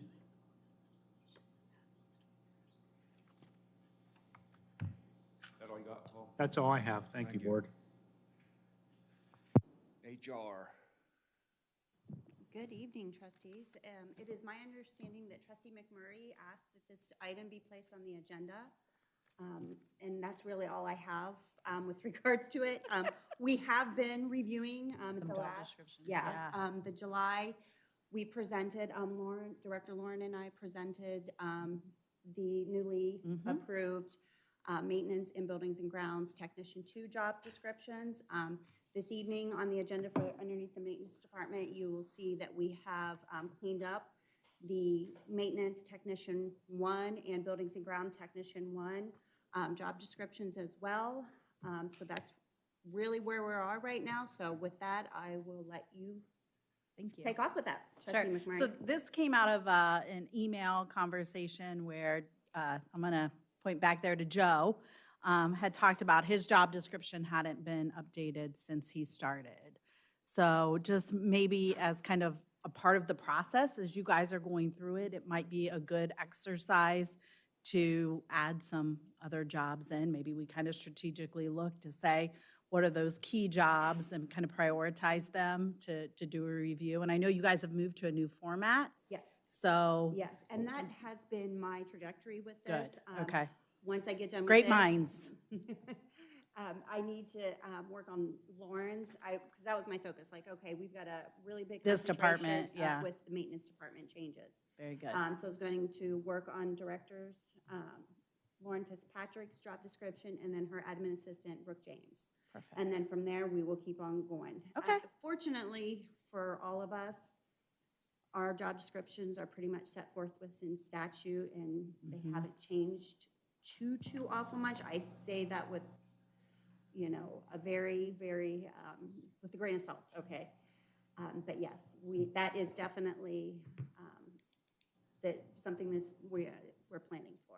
Donna's and Dina's are brand new. They were done a year ago, Good. I or think a year and a half or so. Good. a lot of staff is new. We've had a lot of turnover, especially with department heads in the last, let's say, 5 years. Most of you are new. So a lot of them have been updated recently. I'm not sure we need to do a review yearly. I'm in favor of 2 to 5 years, every other year, maybe you cut them in half and you rotate, I don't think it has to be I a like the yearly new thing. format, so I definitely want to get everybody in that same format, whether it is doing a little bit of a cleanup or just simply taking the old job description and Moving making it. it look nice. That's really what my goal was for this first round with regards to the job descriptions, not to go in and change it. Like I said, maintenance. clean. Yeah, get it cleaned up and presented in a little bit nicer of a manner. Okay. Okay. No, that makes sense. Thank you. Thank you. And that's all for HR this evening. Thank you. Communications, Leslie. Yes, in planning the fall festival, the idea surfaced to consider selling alcohol. There are pros and cons as I began thinking this through. And ultimately, I decided I hope the board would make this decision for me because I am not advocating any position for or against. I just want to do whatever the board wishes with this event. So I just wanted to outline some of the pros and some of the cons that I've heard through the various planning efforts I've had. The pros would be that our beer sales tend to appeal to an older group of people that our events don't typically feel interesting to this, crowd of folks. So it would kind of give people the opportunity to engage with Genoa Township, people who don't typically do that. This would provide the opportunity for locally owned township businesses to promote their product, since we have 2 breweries now within the township boundaries. My communication advisory committee loved the idea and even had the additional idea of, and maybe you could ask them to come up with a Genoa themed brew, just, labeled for Genoa Township or something. But there are many more cons. And the most important that I want to start with is Director Fitzpatrick has concerns about people continuing to drink even after the event is over, kind of just setting the wrong tone for the park, and that the park is one of kind of in our far reaches, which makes it harder to kind of keep an eye on anyway. The Parks Committee overall didn't have they didn't find it like a good idea. We'll just put it that way.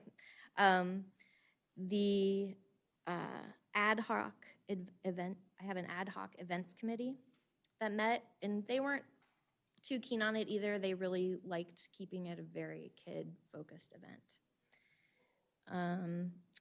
There could be issues of safety, liability. Our insurance provider, Paul has reached out to them to get their opinion. I don't think we quite have that back yet, but. They want to talk to me tomorrow. Oh. It's not a good sign. They left a message after I left for the day, and they said they have some concerns and they would like to speak with me about this. So I might be in timeout with them. So. I'm sure Chief McMillan similarly has thoughts, and Chief Yeah. Ponzi as well. And then it could add cost and workload to the event operation. So there are merits to it. And then there's obviously some downsides too that we just have to balance. And I thought I will leave this decision to you all, whether or not this is something we pursue. Thank you. Okay, so there's no required action tonight. I guess the only requirement is that time is getting tight, believe it or Is of not, the essence. before October 25th. And if we were to say, yeah, let's go for this, it would probably take me that much time to get all the legalities sorted out and find partnerships and all that kind of stuff. So there is a little bit of a time crunch, but I don't have a specific action aside from taking, getting your opinions. I'm leaning towards not doing it. I think there's plenty of opportunities for people to imbibe in alcohol. Westerville Festival, Galena has a festival. And I don't definitely know. not doing it without input from insurance. Yeah, I'm on the fence. I could go either way, but we don't have information from the insurance. Yeah, I mean, I'm indifferent. I really liked what Molly had to say about inviting those vendors to come and to maybe provide a coupon, or if they were to do a Genoa brew, invite folks to come and experience it. So maybe just having the opportunity for local businesses to promote their business at the Fall Festival and, raise awareness about the different types of businesses that are here in the community might be a great opportunity for us and for them. But I'm leaning towards no alcohol at the event. I just think it opens the door to too many issues. And yeah, I have a feeling Paul's going to hear the same thing, or it's going to, could increase our insurance. They could. But we're not providing it. We're not the ones, selling it on our property, so. Well, I don't think the intent was for us to sell it. It No, was but for us to allow post it, people to yes, sell it. post it. Yes, Yes, sorry. we were not going to get into the selling of alcohol. Sorry, Yeah. Yeah. misspoken Well, there. just Yeah. for people Yeah, listening, to that was never understand. the Yeah. intent. But Molly, I do appreciate your comment as well. I think that's a great compromise. Yeah. Mhm. Yep. Okay. Chiefs, any input, one way or the other? For the police department, if you're looking at just the event itself and for people to consume alcohol, we've had events like that in the township in the past. I know that, I think the Business Association used to do it down at Kroger parking lot and have an event out there where people could consume alcohol. We never had any problems with it. A lot of the smaller cities and smaller venues I know do events and they allow alcohol, and I don't see anything. I have not seen a lot of reports come across where they've had issues. Now, it's not talking about your big cities and late night venues. We staff it as a police department anyway because we do our various events there. We may have to change up our ops plan a little bit to allow for some officers as actual security if we did that. But just the event itself and safety aspects of it, I know we've done things like that before, and it has not caused our police department any problems when we've done things like that. And not we, but the township in general, we've been a part of. I think Chief, an you have anything? alternative might be drink tickets, where you're just limited to a couple tickets, couple drinks, and that's all. You can't control that, though. People pass, here, I'm not using mine. You can take mine. Forgot the honesty didn't count. Doesn't really work. Chief, anything you have concerns about? No? I don't really think I have any dog in this fight per se. So no. Your park. Leslie hit on one of my big concerns is what the carryover could and will do, I believe. My Parks Committee, they all pretty much were opposed to the situation. We spoke about it there as well. I think like the event that Chief McMillan speaks about, it's a little different because it's kind of like a Dora area, right? And we don't have that. We're taking it inside the park acreage. So that's where I have the negative feelings about having it inside the park. It's just, we have our hands full as it is on keeping track of what goes on where and when, and so I think this would just add to my plate of already being full with issues. All right, so we will continue this discussion after Paul gets. Yes. Out of timeout. Police. Good evening, Board. Tonight I have a couple items for request for purchase. The first item that I would request the Board approve a purchase order for us to purchase a 2025 Ford Police Cruiser. This cruiser would be to replace one of our older hybrids in the fleet. Okay, I move to approve a purchase order to Reinke Family Dealership in the amount of $45,351 for the purchase of a 2025 Ford Police Interceptor SUV per state contract bid. Do I have a second? Second. Discussion. Yeah, I have a couple. First, Chief, I know we received an email. I would like for you to address some of those comments, but also, is this amount including your Yeah. package, the equipment package on top of the vehicle, or is this just for the vehicle? This is for a partially equipped police vehicle. Now when Ford and Dodge, when you get them from the factory, do start to equip the vehicle with some of your lights and some of your flashers and strobes and the various parts of it, but this does not include what we call an upfit, where we still need to put our cage, our equipment, our radios. That will be the second request. I know in the past they put it together as one PO request in one package, but in this one I split it up so we can see it separately. Also, if approved and I move to the second portion of the request, that's going to be I won't read all the cents out, but it's $22,000. That would be the maximum amount that request would be for. Since we're going back to Ford, last year we did 2 Dodges, we're trying those, but since we're going back to the Ford that has a very similar body style to the older hybrid we're changing out, once we get everything approved and we get the cruiser in, we will take our old equipment and see what we can salvage. Then it'll come back less, that money will go back into the funds, but we need to take the maximum amount because we don't know what we can transfer. As far as Trustee Vaughn, I'm going to pull up my notes that I responded to earlier today to make sure I recall some of the questions that were asked. While I'm pulling it up, I know one of the questions asked the size of our fleet. The size of our fleet is 13 total cruisers. 11 are for patrol, two go with our canines. So we have 11 that we transfer out, that we transfer through patrol. They are assigned to at least 2 police officers per, so the cruisers are assigned to go for a minimum of 80 hours per week.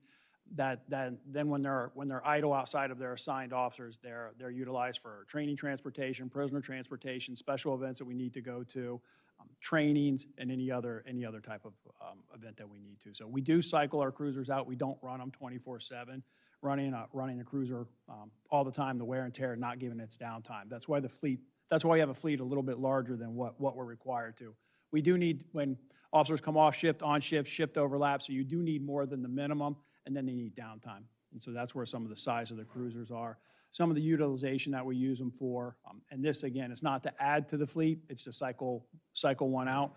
Traditionally, the path that we're on, we normally go two cruisers per year is about what we average to go. I talked to our fleet manager this year. He thought our fleet was in pretty good shape, and we decided to just ask for one to get that hybrid that we've been having some issues with out of the fleet and it not cause us any backdrop, so. Perfect, thank you. Is there any trade-in on the older one? So what'll happen is, we got to go back to, what we did prior to our experiment with Enterprise. So what'll happen is, because we own the hybrid, once we get everything stripped out of it, get it cleaned up, then we'll sell it on Gov Deals, which meets all the requirements of public auctions, public displays. When that vehicle is sold, then that's what we get back. We don't trade any of the cruisers in. It'll be considered a private sale once we get everything out. Okay, just wanted to make sure we're getting some sort of return on it. Yes, sir. Yep. Once it's done, we will sell that. We'll sell that cruiser out and bring that back in, the money back into our budget. Well, not budget, but our account. Okay, any concerns, questions? Okay, do we have roll? Ms. McMurray? Yes. Ms. Vaughn? Yes. Mr. Antoinette? Yes, motion passed. Thank you. And then, as I said, the next request would be to finish equipping that cruiser with PAR safety equipment. And again, that'll be the maximum amount that it costs to do that equipment. Once we know we can transfer out, then PAR will charge us less to equip that cruiser.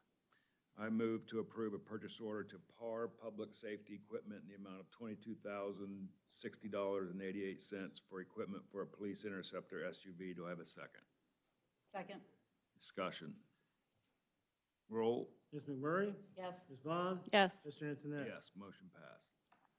Thank you. And then I have one more request for the evening for a purchase of a alcohol breath analyzer, what we use when we arrest OVIs, drunk driving, to determine the concentration of alcohol in someone's system. Back around 2017, 2018, we had one. It was over 25 years old and finally broke for what was the last time. It started becoming cost prohibitive to continue to keep the maintenance. It was breaking very often. So our intent was to replace it back in 18, 19. But the state came out with a program and they were switching. It was called an Intoxilizer 5000 for the model and the brand. So they were changing it to an 8000. So a newer model. The state was coming out with grants where they were issuing them free of charge.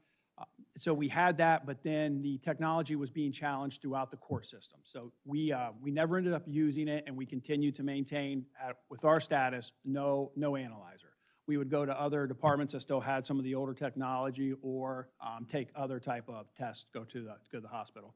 So we've been watching and waiting for these to come through the court system, waiting for something to be approved, and finally this model has been approved throughout the court system and is reached validity throughout. So we're now looking to replace that system that we've been without since the late 2018. So we're requesting to purchase that breath analyzer tonight. All right, I move to approve a purchase order to Intoximeters, Inc. in the amount of $14,114.75 for the purchase order of alcohol breath test machine 5,000. Do I have a second? Second. Discussion. So this seems high. I mean, for someone that doesn't buy alcohol breathalyzers. So, Last time I purchased You said the 5,000. So it just seems like a lot of money you could get on Amazon for a little tiny one. yeah, that's probably worth the. But let me just say, I understand that with litigation today, that people can, fight the test. So it's important to have accurate and reliable. So this one has reached, again, what we'll call certifications through the court system. All of the technology and the science has been challenged and has been approved through it. For me to start trying to talk in scientifics will be a bad day. But what it used to use, when you were under the 5,000 that we used to have, you actually, it analyzed air with alcohol in it. That's how it would check for the accuracy of it. And it had to be within a certain limit, like everything you test. They switched over now, and it's a completely different scientific method in how it does, and it analyzes a dry gas, and that's how it keeps the internal components within calibration. From what I understand, that's going to, which we had our last one for 25 years. This is going to increase the longevity of the machine, the instrument, because it uses a different technology with dry gas to check the components, and it allows some more internal components to be checked. The expense in it is probably because of all the certifications, because there is a certified manufacturer that does it, and this does come with some of the testing components to allow us to have that dry gas, because that also costs money when it runs out. So it's the price, it's the bid that comes across. And that will be the only one we have? You're asking when we only have one? Yeah. Yes, sir. It'll be the one and only that we have. And along with that too, if you've gone along with it since the teens without it and you've been able to manage, it's inefficient. When you have somebody suspected of driving impaired, there's very strict time limits on what you can do. You have certain benchmarks that you have to hit, and this test is one of them. When we have to ask other departments if they have an operator on staff because we're not certified to operate their machines, then we have to get from our scene to their scene. If we have to go to the hospital and get things drawn from them. Again, we might have to end up with warrants, so it's a difficult process to do, where this one here will be a much more smooth and efficient manner with that. So when you start including that price into it, it allows us to operate in a more efficient and effective manner, not having to go around to get that. And the probability of us being able to do a good job and get the conviction, which is what you're looking for, increases with that. Does this also include training? Will they come in and train you all on this? This will not include training, so this vendor is the manufacturer and the seller. We will have to work with, it used to be under ODH we would get trained on, and it was a free service. We're trying to figure out now if the initial class will have a cost versus the retraining on it. We do pretty good working with, because of our location and because of the training room, we do work with vendors a lot to bring them to our location, which will usually give us complimentary seats on it. So that'll be the process that we start to see if we can at least get something discounted on that. But no, we will have to come up with the training unit after we only. purchase. Yes, ma'am. Any further discussion? All right, roll. Ms. McMurray? Yes. Ms. Vaughn? Yes. Mr. Antoinette? Yes, motion passed. Thank you, board, and that's all for me this evening. Lauren? Good evening, Board.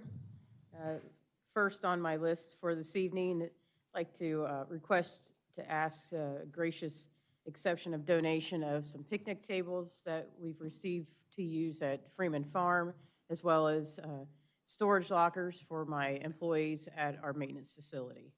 This was donated, or the donation was offered to us from Universal Contracting Corporation. I move to graciously accept the donation of picnic tables and storage lockers from Universal Contracting Corp. Do I have a second? Second. Discussion? None? Roll? Ms. McMurray? Yes. Ms. Vaughn? Abstain. Mr. Antoinette? Yes. Motion passed. Next on my list, I have a resolution to approve the resignation of maintenance technician Dale Kevin Philby, effective August 22nd, 2025. I move to approve the resignation of maintenance technician Kevin Philby effective August 22nd, 2025. Do I have a second? Second. Discussion? None? Roll? Ms. McMurray? Yes. Ms. Vaughn? Yes. Mr. Antoinette? Yes. Motion passed. Next are my job descriptions, one being for the maintenance technician 1, and then the other being for the parks, buildings, and grounds technician, I should say 1 job description that we spoke about, Don and I spoke about earlier. I move to approve the maintenance technician 1 job description effective August 12th, 2025. Do I have a second? Second. Discussion? None? Roll? Ms. McMurray? Yes. Ms. Vaughn? Yes. Mr. Antoinette? Yes.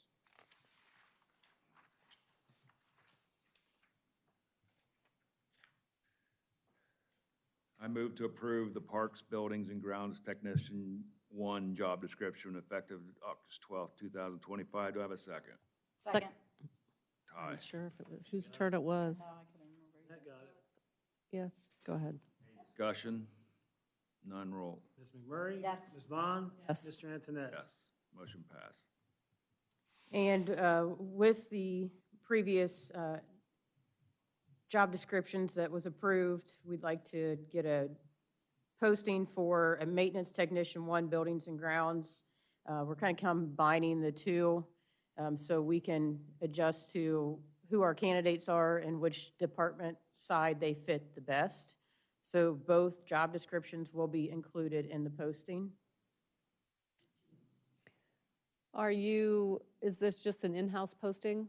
No, this is external. This is for Kevin's replacement. Oh, okay, got it. Okay.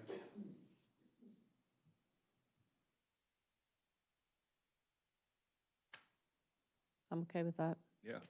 Yeah. All right, and the next is just kind of a, are we okay with having the grand opening of Freeman Farm go along with the Fall Festival this year? Are all three of you on board with that? Yeah. Leslie and I wanted to double check with you guys to make sure that was on the okay with it. What's the date? Make sure I keep it open. October 25th? Yeah, it's on my calendar.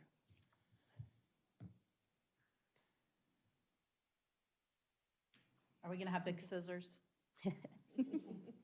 That's Ms. Strader's department, not mine.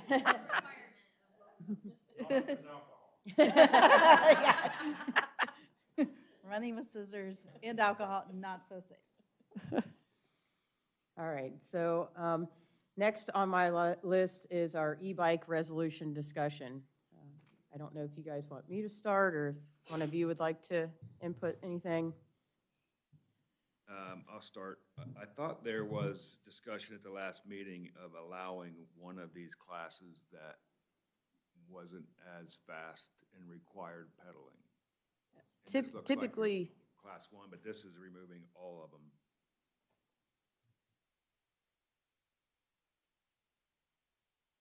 so a lot of, or I should not say a lot, some municipalities go with removing the Class 3. The problem with removing the Class 3 is, to a non-e-bike user, we're not going to be able to look with the naked eye and be able to tell what's a 1, 2, or 3.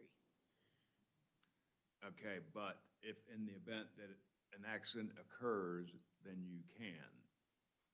After you investigate it, you can determine whether it's a Class 3.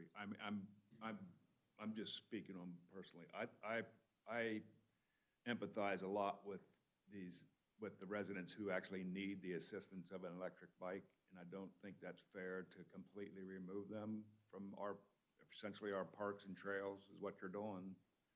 So for that reason, I think we ought to have a balance between a bike that pedal assist. That's just my opinion. I For that agree. reason, I would not pass this. Lauren and I had that conversation today. I don't know that I'm ready to make a move on this. I think law needs to catch up with the technology. Well, for instance, our neighbors at Westerville, they limit to a Class 1 and 2, and instead of setting the speed limit at the maximum 20, they set their speed limit at 15, which obviously we can't shoot radar, we know that. We just give that suggestion. I mean, a lot of the park rules, aren't always followed, but we hope that they respect our parks enough to follow those rules. So that's just one of the locals. Worthington does not allow any motorized, including e-bikes, in parks, and they don't even allow them on the Scioto Trail. Metro Parks of Columbus, they don't allow any on hiking, biking, or parks, as well as along the Scioto Trail, or the Scioto Mile, they call it there. They do have the exception for folks with disabilities. They do have that exception for them. Grove City prohibited it on sidewalks, multi-use paths, and parks. They went to the extreme and even took it off their sidewalks. So that's just a couple of the locals. Most of our local townships and neighbors don't have anything on their websites that I can find, and I didn't get any responses to any of my requests of, how they're handling things. I did get, just in the last week, I've had 4 residents reach out either face-to-face with me in the park, which was at National Night Out, through email, or through the phone call it actually came to Brooke, and I had her pass the phone call to me with residents with concerns of having a place to enjoy and feel safe on their walk trails. So I felt I should include that tonight to share, because they've asked me to share with the board, so I absolutely will do that. The one resident at National Night Out, she walks her dog daily in the park. She lives back in Venmar, and she said that she'll just go to Charmar from here forward because she doesn't run into that issue at Charmar. She feels safer at Charmar. She doesn't feel our parks are safe to walk her dog in because of the speeding bikes, which I can be a pedal bike. I know that. I can be an e-bike. I mean, regardless of whatever action we take, the issue is still going to be enforcement. Even if you prohibit them, who's going to be there to enforce it when somebody shows up on the trail that's not supposed to be on there, regardless of which way we go? It would be inside the parks only. It wouldn't be on the connector trails. It'd be just inside the parks. I spoke with Lieutenant Brees and Deputy Chief Denman, and they are in support of helping us enforce, you know, repeat offenders, if we have something, we have people obviously in the parks daily, all day long. Typically, I have a crew in every park at some point in time in the day. So we have the support of them if you decide to go this direction. Well, this doesn't say parks. This says electric bicycles on paths set aside for the exclusive use of bicycles or shared use paths within the township. So if we're going to propose to ban them from within the park, I can understand that, but that's not what this Within the says. parks of Genoa Township, with the exception of the Ohio Erie Trail and the connector trails there too. All right, then that language needs to be cleared up a little bit. Because the second whereas has prohibit the use of bicycles on paths set aside for exclusive use of bicycles or shared paths, so it's a contradiction, right? I think maybe that's just citing to the revised code, saying that that's where we get the ability. The authority to do Yeah, so. The authority to do so. And then over. Be it resolved is what you're actually doing. Yeah, now therefore be it resolved, and that outlines Genoa Township Parks with the exception of the Ohio to Erie Trail and connector trails. My other concern is, I agree with Mark that if you're going to consider banning this, I think it should just be the Class 3. But you also have the high-powered scooters that they go, so, I mean, they're in my neighborhood going around the bike paths. So where does it end? I feel like this is a domino effect with all the other electric vehicle, I don't know, recreational vehicles, you know, where does it stop? Unless you just put a speed limit on there, and if the police department is willing to enforce it, then it wouldn't matter what you're riding. You couldn't go above a certain mile per hour. But I think that's gonna be hard to prove. I don't know. Yeah, I was told by our PD that it'd be hard for them to be able to actually shoot radar and Yeah. get their speed on that. Yeah. It's just Yeah. the use of it. I mean, obviously, the use is the only thing we could. I'll just jump in for just a second. Yeah. And I know that the lieutenant and the deputy chief have obviously offered their support to maintenance, and we'll always do what we can to help with the enforcement of our ordinances and the laws. But the reality is, you know, you've asked a question, Chairman, about enforcement of it. We have 3 officers in the township to cover the area and the mileage that we have now. The enforcement of it would be difficult. Where it would help out if the board chose to go that way would be if you had some sort of accident or infraction, they are violating those laws and ordinances and policies.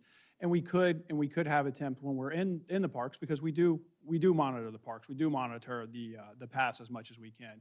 We would be in the area to be able to, you know, try to help with that enforcement effort there. So it wouldn't be an easy task, and it would add to an area that we have already, but it is an area that we could do. And then if we had some accidents and things like that, it would So help us essentially it allow gives it. teeth Yeah. to, you know, if somebody is injured, what we can do. And then when you look at your class 1, 2s, and 3s, then I think, Chairman, you were the one that said too, that if there was an accident and involved a class 3, they would be violating that path and that ordinance. So just some things from the PD side there, where it's not something that would be easy and would task a little bit with the PD, but it is something that we could do and have, like you said, teeth when, if you had an accident with it. Thank you. Lauren, were you planning on putting speed limit signs out anyway? That was a part of the agenda to ask if Okay. you wanted to move forward with speed limit signs on the Erie Trail, or how we wanted to handle that. Well, I'm not prepared to make a decision. Well, I am. I would vote on a resolution to ban the Class 3 electric bicycles and allow the 1 and 2. That's just where I sit right now.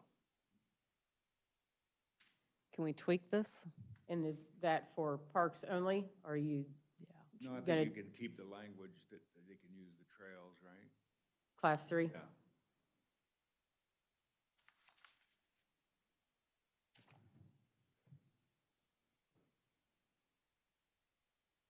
So we would just restructure the language on B.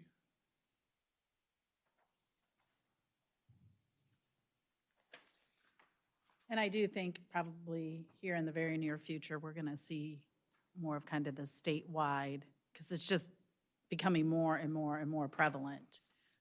The scooters, the bikes, all of that.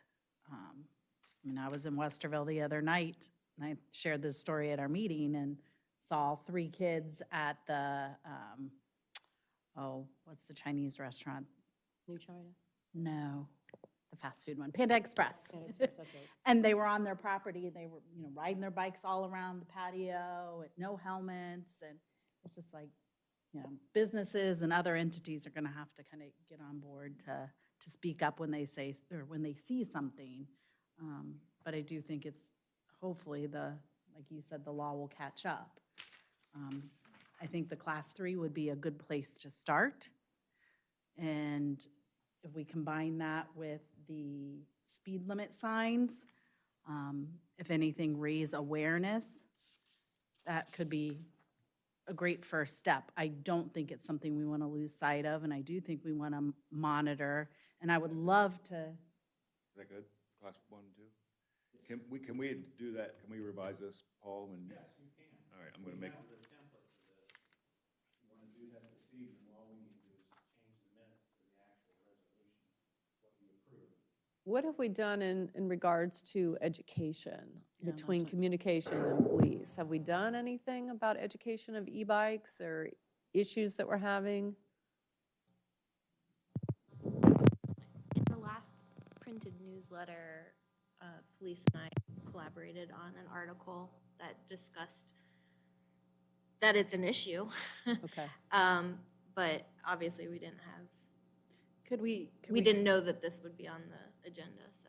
I'm gonna say, could we create some, social media awareness around it? I mean, I think there's a lot of parents, maybe not necessarily the children, on Facebook or Instagram, but I think if we could create some awareness around it on social media, that might be good too. Yeah, certainly. I guess one question is whether you want the community to be able to weigh in on this before you pass, or. Yeah, I kind of am not ready to vote on this. I'd like to wait till next month's meeting, just to Okay, get so- more feedback. Yeah. Does seem like a Let's do that. topic. Let's revise it. And then let's start posting what we're considering, make sure everyone's as Do we- informed as we can get them. Do we want to do a survey? I think it, I don't think necessarily a survey, but just letting people know that this will be on the agenda for a Yeah. vote Okay. at the next meeting. Is that what Trustee Antoinette said? Yeah. So with the revised language. With the, provide the language and give them the opportunity to come speak if they had an issue with it, but Okay. it sounds like a fair resolution. And from the PD side, when it comes to education, which was the question asked, we've been doing bicycle safety, and that turns into the Razor scooter safety education for ever, with Cub Scouts, Girl Scouts, Boy Scouts at all of our town hall meetings. So we've done a lot of that. But education in this particular area, there's no resolution to have education right now because as Trustee Vaughn said, and her and I have talked, the law hasn't caught up. So there's not a lot for us to educate on because there's no violations there. But when it comes to safety, we have been doing that for a long time, which does travel over to these e-bikes and e-scooters. And several years ago, the Razor scooters, when they become the hot topic with the wheelies and the ramps and things. So. Okay. So I think one thing that we want to maybe decide how we're going to write the language is what speed limit are you going to go with if you're wanting me to post speed limits along trails and throughout the parks? All right, so are we on the next subject? yeah, trail speed limit. I think shouldn't we probably combine that, or does it have to be two separate? Ask the question in the same post, are you in favor of a speed limit? I'm in favor of posting speed limit. Yeah, I didn't know what the number needs to be, but. Is that something you want public input, or? What's Wouldn't think standard? that they need that. I think probably most people would assume it already exists even. Is there a The standard on? ORC code limits it to 20 max. Okay. Yeah, then 20 it is. All right, so will that be part of the resolution then? Or do we even need a resolution? Separate from the bike resolution. Okay, It'll be a separate motion after that. Okay. all right. All right, McNamara Park Barn. So my next is ask you to approve a resolution for a purchase order to Exact Excavating in the amount of $6,500.00 for the demolition of the old red barn at McNamara. I move to approve a purchase order to Exact Excavating in the amount of $6,500 for the demolition of the old red barn at McNamara Park. Do I have a second? Second. Discussion. Yeah, I know this is a tender subject for some. You know, I'd love to keep it. We just don't have the funds to repair a dilapidated building.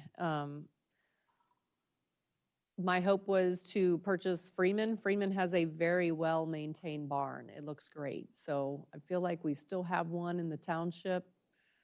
It's just too costly to repair this thing. Yeah, this is my fourth year, and this discussion's been going on for 4 years, and we've exhausted options, including rehabs, and it's always come down to it's not worth the investment. And I feel like if you were going to fix it, it should have been done 10 years ago. It just sat for years and no decision was made. And so we've had to make this difficult decision that, yeah, I'd love to keep it. We can't afford to keep it. So Lauren, with this bid here, is that with us being able to recover some of the beams to be able to potentially utilize in other Yes. areas? So we would still have part of the history within Yes. our community. So I think I shared with maybe all three of you that I'd love to see the beams repurposed in possibly a shelter house type situation or something that we use at Freeman Farm in the future.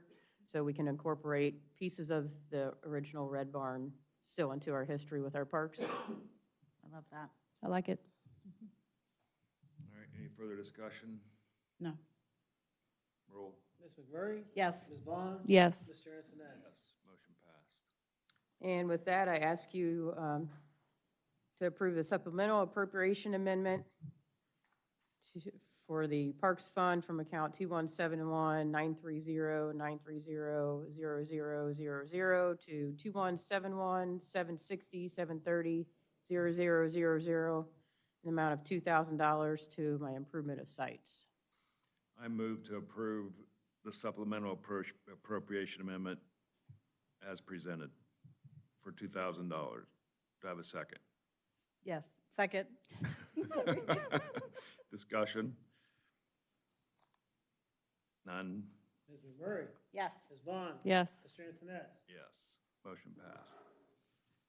Software, cemetery software. Yep, so my last discussion item is our cemetery software. So we've been discussing getting a program for our cemetery software. Typically, everything's digital now, but everything we have right now for our cemeteries are all on paper. So if you pull out my cemetery maps, they're older than me paper, you roll out, and that's our cemetery maps. So we definitely need something that's digitalized to assure that we continue to have those proper maps and data for sure on our 4 cemeteries. Dina, she's with us tonight because she's been doing all the legwork on this, they call it SIMS, cemetery software. Essentially, the program that we're looking at, we provided you with the 3 different types of programs and their costs in there. What the program that we're proposing is the Platinum. It includes drone usage. So the big difference with the drone usage is we go from being within 3 to 10 feet of appropriate placement of the vaults to within inches. So that's the difference that the drone takes us from up to 10 feet off to just inches off. So That accuracy alone, in my opinion, is well worth the cost of the drone services. Things like attachments like photos of headstones, all that can be added on to the software. We can, we can bury more than one urn in a plot, and we can actually bury an urn on top of a traditional burial. So with this new software, we can show that there is a traditional burial, and then we can show the exact location in the plot if it's on the head, the foot, or the center of the plot where the urn is at. I don't know if you've ever tried to take a probe and find a small urn in a rocky-filled, hard cemetery, but it's not the easiest thing in the world to do. So having that would be definitely handy for my crew, because we spend a lot of time out there with a probe trying to find exactly where we need to find and locate. We're getting a lot of cremations now. We're getting a lot of cremation burials on top of the traditionals, so that part alone would be extremely helpful for me. 2 of our neighboring townships uses this exact SIMS Platinum as well, and they find it extremely useful and beneficial for them as well. One thing that I like is this company has a field office in Louisville, Ohio, Northeast Ohio. I always feel a lot better. There's not a whole lot of locations for their field offices, but we're lucky enough they have one right here in Ohio if we need something.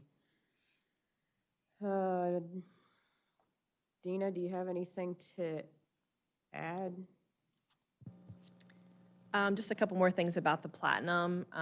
It is GIS mapping, and with the Platinum, it's interactive. So if you were to update your map, it's going to update your database and vice versa. It also has something that Lauren could use on a day-to-day basis. You can put in work orders for her team. So whether it be burials or, this tree needs trimmed, things like that, she could do daily work orders. It creates a calendar. They would be able to see that kind of information also. It does include free training in addition to just every day. Like I would be able, they do free training right away for a couple of hours, but you can contact them anytime for online training. Yeah, that's about it. All right, so this is a $9,350 purchase plus $1,200 a year for them to. With the drone, the initial cost is $18,750 with the drone included. And then it's $1,200 per year for maintenance. Oh, because the drone imagery is separate from the. Correct. All right. I have a comment. Again, I attended my OTA board meeting last Friday, and it was brought to the board that OTA Service Corps, so the Ohio Township Association is a nonprofit, but they were actually making money. So last year, they created a Service Corps, so that's their for-profit company that supports OTA. The for-profit company is coming up with things like Amazon Business, free for townships. They're working right now with a website designer to offer website building for townships at a, you're a group.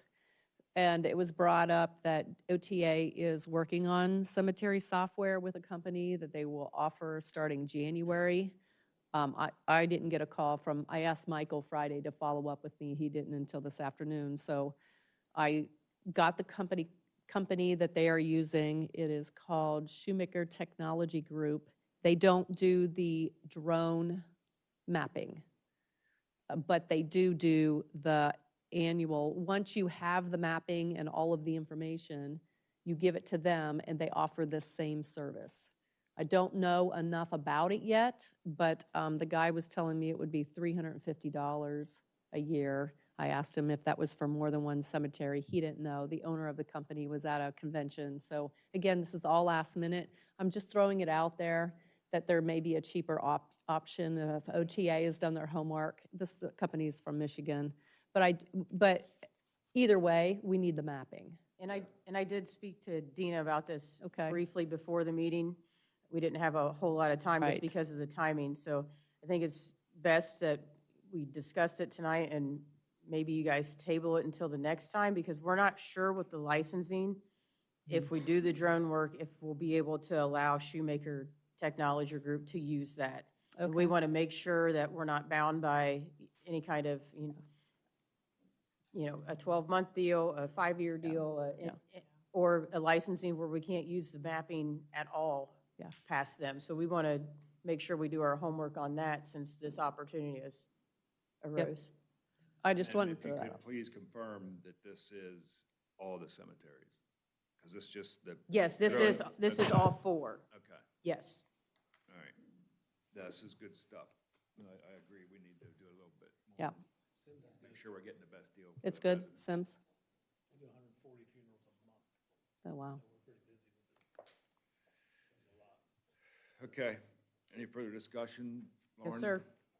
All right, just some announcements. August 13th, Fire Advisory Committee. August 26th, Board of Zoning Appeals. September 1st was Labor Day, offices will be closed. September 8th, Zoning Commission, and next regular trustee meeting will be September 9th, 2025. No more business to come before the board. I make a motion to adjourn. The time is 8:35. Do I have a second? Second. Discussion? All in favor, aye. Aye. Aye.